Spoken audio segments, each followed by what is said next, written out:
Alright, Troopers, welcome back to the channel today, and today we're going to be going over the JarJar Bricks Imperial Transport. So, jumping on in here real quick, we're going to see that this set has 1,055 pieces, including the 12 guns you see there. Those had a place to be set in the set. I just didn't really feel like putting them in there with the troops in there, but I'll show where they go in a minute. And it was designed by Brickman Studios and retails for $220. As far as pieces go, is really impressed by it, honestly. There was none missing, no extra. There was only one that did not appear to be in new condition, and it's this hinge piece right here. You can kind of see it with the through the camera, but not really too well. It's just a little yellow, like it's left out in the sun or something like that. But aside from that, everything was present, everything was good, in good condition. So I was very happy to see that. I know sometimes they'll put new or like new on there and then not always deliver that. But in this case, that was delivered as promised, and I was pretty happy with that. As far as the design of the model is pretty good. I was a little worried about it at first, but I was very happily surprised on the quality of it. So typically a lot of these stuffs will be built with kind of a Technic frame throughout the structure, and then brick overlay on the outsides just to maintain the stability and structure of it. This, however, only used Technic in the base down at the bottom, and then built up from there with just bricks. So these kind of pillars, I guess you could say, right here that kind of hold up the roof of the model here do not tie into the floor in any way. They're just bricks. So I was a little worried about that at first while I was building it, worried that it would be kind of fragile or whatnot, but you can pick it up right here and pick up the whole model. So I mean, it's very sturdy, and I was very happy and very surprised even at how sturdy it was. So that was very good, very well done there. And aside from that, there's one thing that I was really kind of puzzled by, and I'll kind of go ahead and show that real quick. Basically, the way you build this is, for the cockpit part of it at least, is these pieces on the side, they come off, and I'll go ahead and just take this off here. If you can see this, it's all bricks, and then it attaches there via those different studs. But then if you go to do it on the other side, you can see it just kind of folds off there, and then it actually is flat there, except that it hinges on this hinge piece right here. So that was weird. Didn't really understand it, that it had two different methods of connecting it. So I mean, you can see the difference there with the studs on it versus that where it has no studs on it. So, I mean, that was kind of weird for me. I still don't completely understand why that was done. I mean, personally, I think the brick built and then attached with the studs right here is a better connection. I'll go ahead and put it back on real quick and go ahead and put the side back on. But as you can see, this right here, I mean, it knocked off there because I didn't have it on very well. But here on this other side, you just kind of wiggle it, and then it goes back and forth. And over here, if I put it on right, I just only attached a couple studs thinking it would hold, but it didn't. But if you just kind of move it off, like assuming it's on right, it would just kind of move the model, not really move the side itself. So I'm not really sure if there's a specific benefit to doing it with the hinge on that side or not, but I just found it very peculiar. Moving on next, we're going to go ahead and talk about the interior, and also include these space on the outside as interior, even though technically it's the exterior, but also include as that as a troop compartment. So to access these, you have these two different panels you just have to turn, and as you saw there, they don't turn very well without being held down at the base down there. And you can see there that it does have two specific spots, studs protruding from it there to place the figure on. So you just place the figure there, and then you can kind of get a little bit of idea of how the walls are built. That is built up and then attached to like a 90-degree turn piece. I'm not exactly sure what the piece is technically called. That's just what I call as a 90-degree turn piece, as that's literally what it is. But yeah, so and then you can see those open, as you saw there, with a little bit of difficulty, as these hinges on the back are not covered with anything to secure them to that other plate there. They just kind of stand on their own with only the studs they attach to the front holding them in. So that was something I was a little disappointed in that these side pieces especially were a little fragile in my opinion, but not the worst, honestly. But yeah, moving on. So you see that all 6 of them there are the same way, so I'm not going to go explain the others. So to access this front cabin piece, unfortunately, you cannot just tilt this up, as there's pieces blocking it here. And you might say, well, why not just move this 1x6 tile? Well, do that, and you see there's part of another plate down there that blocks it. So even if you move the tile, you still can't lift it up. So you do have to actually go ahead and remove the entire roof, which comes off as one piece. And there. And then you can see that it is attached by these 4 studs here protruding from the sides that will hold it down and keep it in place. And then moving up to the cockpit, where I have 2 Imperial tank drivers sitting, although technically it's not a tank, that's just the figures I use for this.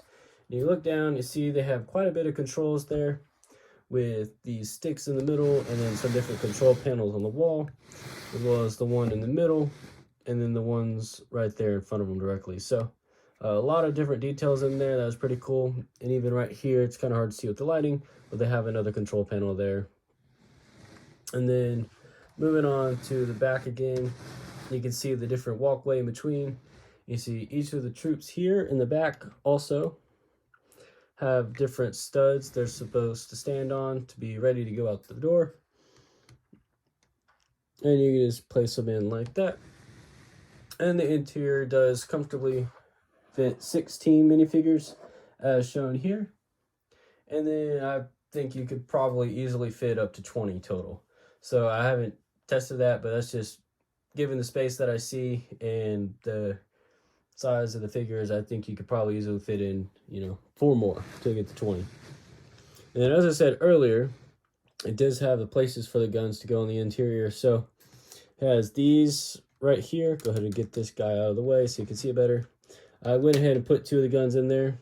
And then if you look to the other side, you'll see that all they did was place the headlight bricks right there to be able to attach the guns to the wall. So it's a very nice, very spacious interior with a lot of room for troops. And if you wanted to, you could put other stuff in there, such as crates or whatever. For any of you who've seen Rebels, you probably remember at least one episode where they use it as a cargo transport instead of a troop transport, of which it does fill that role very nicely in this form as well as in universe. And moving on to the plate features, I already showed you a couple of them with these doors that open here and then the removable roof.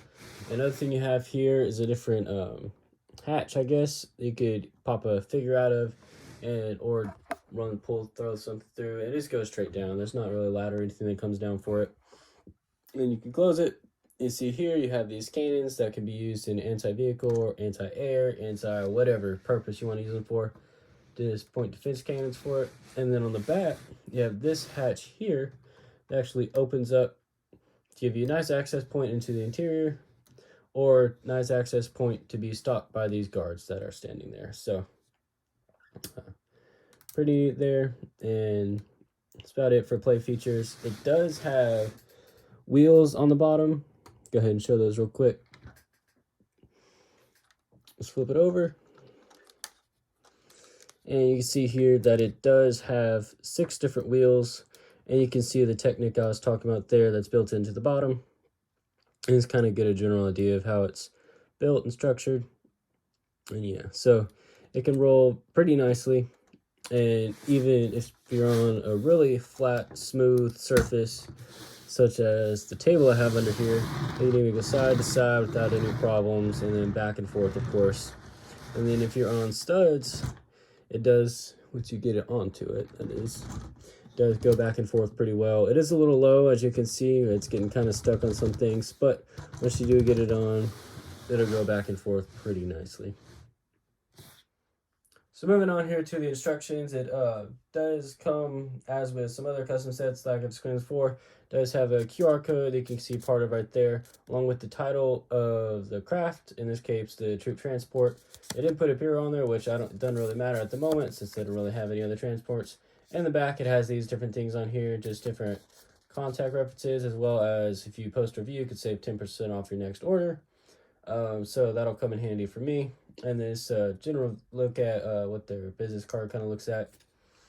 And then that's how the instructions come. And for this specific model, it came in 3 different file segments. So I'm not exactly sure why that was the case, be it size constraints for how they do different files they have to be able to share and whatnot, or whatever. As I showed before, the blur that I did last week, that was only 1 file, and then I have 2 other brickhead or brick built creatures that I've worked on, and those are all 1 file as well. So this is the only one that's multiple files. I do have a couple other larger sets coming in from them, so I'll be able to give more feedback once those come in on if it's a standard practice, if it seems to be a one-off thing for the transport, or what's going on there. But that was kind of interesting. I've never seen where it has 3 different segments of it before, but I mean, they did work very well. They didn't really skip any steps or overlap with anything. They just broke perfectly and then went on to the next one. So it was just interesting because I've never seen that in a custom set before. And like many of you probably know, we'll get that in some Lego sets. We'll have different booklets. So I kind of looked at it as the same thing as different booklets per se, except it was files for instructions on the custom set. So that was one thing that I thought was a little peculiar, but I mean, that's about it for the instructions. Everything else was really done well, very good, very explanatory, showed everything pretty well. And so, yeah. Next thing we're going to look at is the accuracy to the in-universe design. So the best reference images I could find here are actually from The Mandalorian Season 1. And I'll go ahead and have those on screen now to kind of show you what it looks like. And if you look at there in the picture, you can kind of see the troops coming out of it with a couple layers deep. And you'll see that it has access to both sides, has the guns on top, it has the cockpit in the front, and then the little grayish thing in the back. Not really sure what to call that. And you can see that the rear of it kind of slopes down with the backwards angle. And so I can't really tell personally if it's opening up, if that's just what its natural state is or whatnot. But coming back to the video here now, you can see that this here does not have that backward slope. I'm pretty sure, based on the reference image I had, that it is opening and that it's not really a problem there. It's just something that just nitpick had to look at because I saw it.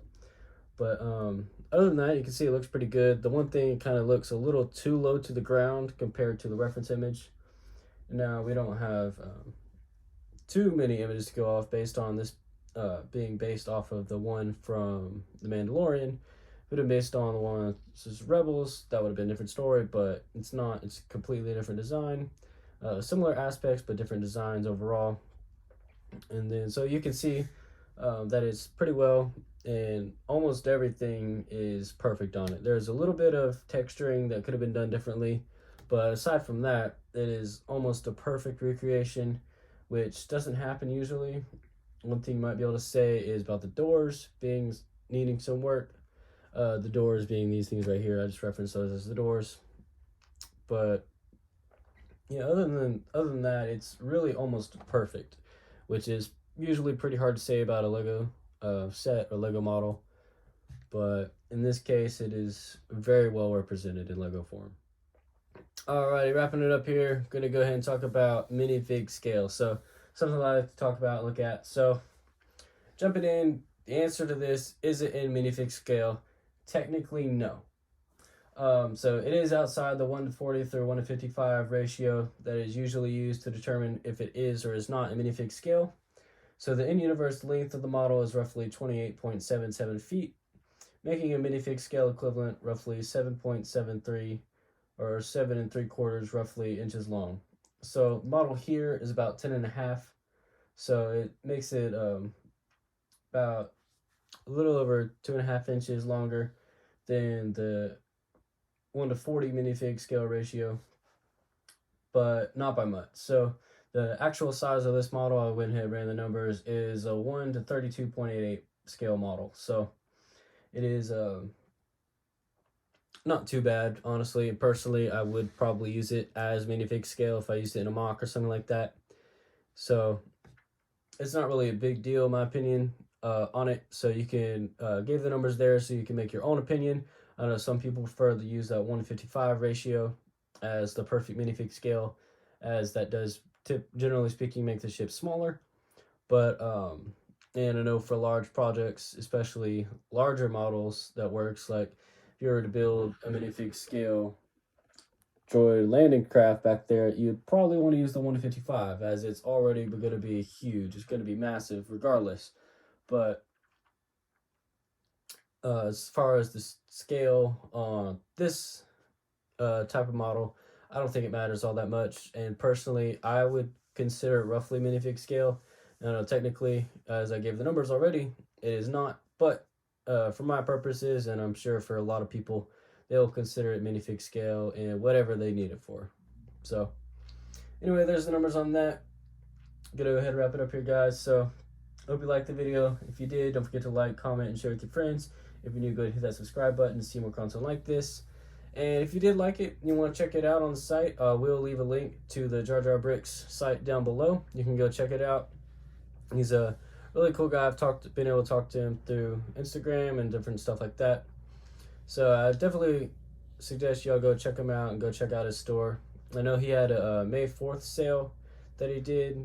I'm not sure if that'll last a little longer, though I think this video, by the time I'm done editing and everything like that, will be a little after midnight on May 4th, so might not be available then. But nonetheless, I suggest y'all go check him out and see what he has to offer. It's a lot of cool sets, a lot of UCS style sets and brickheads. As I stated last week's video, that seems to kind of be their focus at the moment.